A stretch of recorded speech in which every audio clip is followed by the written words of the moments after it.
Marian here. Welcome back to my channel. Today I have another minimalism video for you guys. I want to share the 10 things I no longer buy as a minimalist. These help me save money and I believe make my house more beautiful and enjoyable to live in.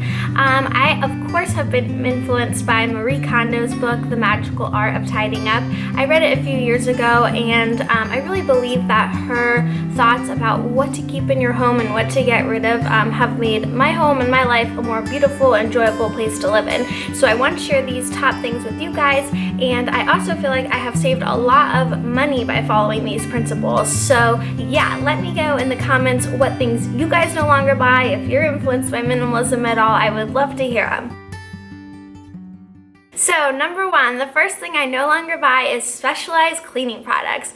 I do not have 1,000 different cleaning products for all the different parts of my home. I have a spray bottle which I fill with vinegar and water, and I use that for pretty much everything in my house. I have one bottle of bathroom cleaner because sometimes bathroom messes can get pretty gross, and I do sometimes need to use that. And then I have one bottle of a kitchen cleaner in case kitchen messes get really, really gross. But generally day to day, I just use my homemade solution.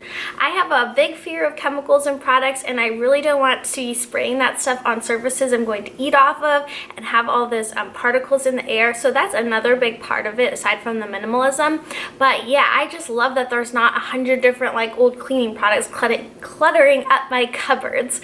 And then I also have one mop in my home. So one broom, one mop, and then my cleaning stuff. Number two, homeware knickknacks. I love Home Goods and Targets as much as the next person, but I realized that I was walking in there and spending like $100 very easily, and I was just buying a lot of junk I really didn't need. And there were things I really wanted for my home, like this one poof at West Elm.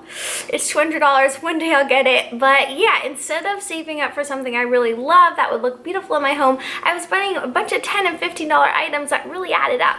Also, I really just prefer the look of not having a ton of little knickknacks all over the place. So I tend to keep my services really empty, and I just keep a few really treasured, beautiful items like a frame with a picture of my family in it, or a special album, etc. Now, some of these knickknacks I'll show you guys I did actually get at Target and Home Goods, and that's totally fine. I just buy one or two that I love that make the room feel nice and pretty, but then I'm done.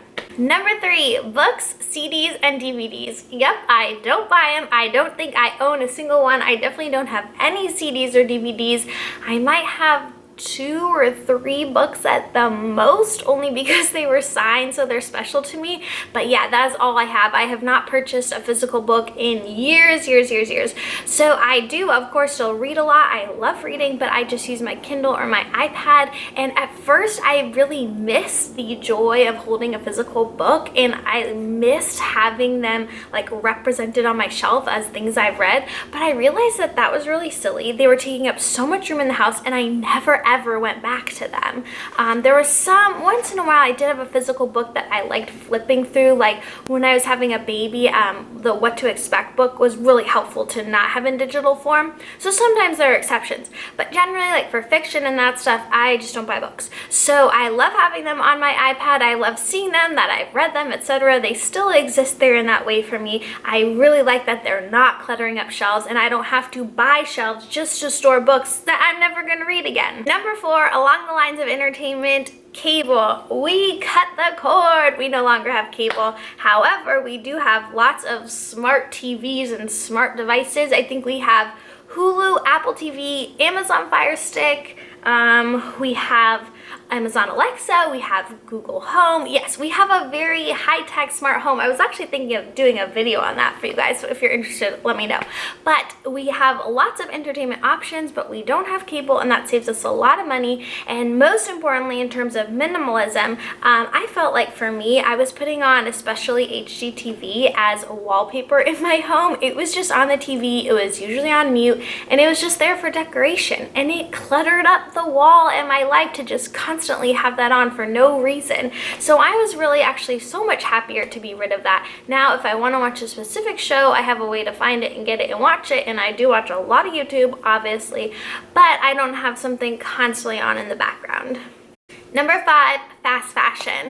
I I really have a minimalist wardrobe. I'll share the link down below. I did a closet tour about that.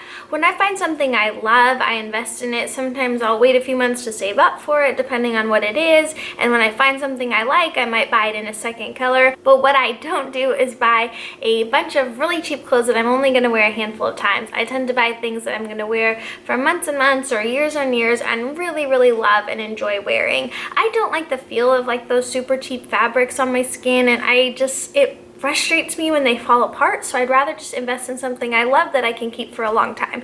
And I really like being able to find everything in my closet and see it right there without it being cluttered with a bunch of stuff I'm never gonna wear again. Number 6, Junkie Toys. It is so tempting to buy these for your kids because they're super cheap, but I really don't like my son playing with plastic that has like BPA and phthalates and all that stuff in it, and I realized that I would just rather save up for toys that I know he'll enjoy for years to come. I blab endlessly about Hape Toys because they're my favorite. They're usually wooden, have beautiful colors, and such high safety standards, and I love seeing them in his playroom and in his room. They're gorgeous, and he loves them. He loves playing with them. I find that the Junkie Toys that are not geared towards open-ended play are generally ones that he gets bored with very easily, so I accumulate more and more of them. So I don't do it anymore. I really don't buy Junkie Toys, and I don't like having them in my house. Number 7, Souvenirs. This one might be controversial, I don't know. I really hate collecting things like souvenirs where you're just collecting them to collect them. When I go to a place, I love to buy a postcard, and that's something I will keep from a trip, and of course a million photos. But what I don't like doing is having to buy like a fridge magnet or shot glass or something like that from everywhere I go, because the collections just get too much. My husband used to collect shot glasses, and this was always a bone of contention for us, so he's kind of like whittled them down to just his favorites now because he just had so many. We were going to buy a whole case just for the shot glasses. It was too much for me. Number 8, shaving cream. This might be controversial too, I don't know, but kind of getting back to what I said at the beginning about specialized products, I really realized that I don't need shaving cream to shave my legs. I can just use conditioner or lotion or that sort of thing. So it was one just like extra unnecessary product I didn't need to buy. Number 9 is kids eating utensil plates things. I don't know how to describe this. Cutlery? Basically, I have 1 plate for my son and 2 bowls and 4, I think, spoons and forks for him, and that's really all we need. I hand wash them after each meal and put them to dry, and he's totally good to go. I found that similarly to bottles when he was younger, the more I bought, the more just cluttered up the dishwasher. And I get that this is a lot easier with 1 kid than multiple, but I found if I would just hand wash the stuff when he was done eating, it'd be ready to go for the next meal, and I wouldn't have this huge mountain of dishes to do later in the day. Number 10, okay, this is kind of a cheat. This is something I do spend money on as a minimalist, and that is photo albums and photos. I love taking photos of my son and my family. Of course, as a YouTuber, I'm constantly filming and doing that sort of thing. So I love having albums. I take a long time to make them. They're really special to me, and I display them in my home. So I guess my point about sharing this one is that if there's something you love and you want to have in your home, I don't think that makes you not a minimalist. It means that you're making room for those special things. So instead of having my surfaces cluttered up with like little knickknacks I don't like, I have them displaying the beautiful albums that I do like.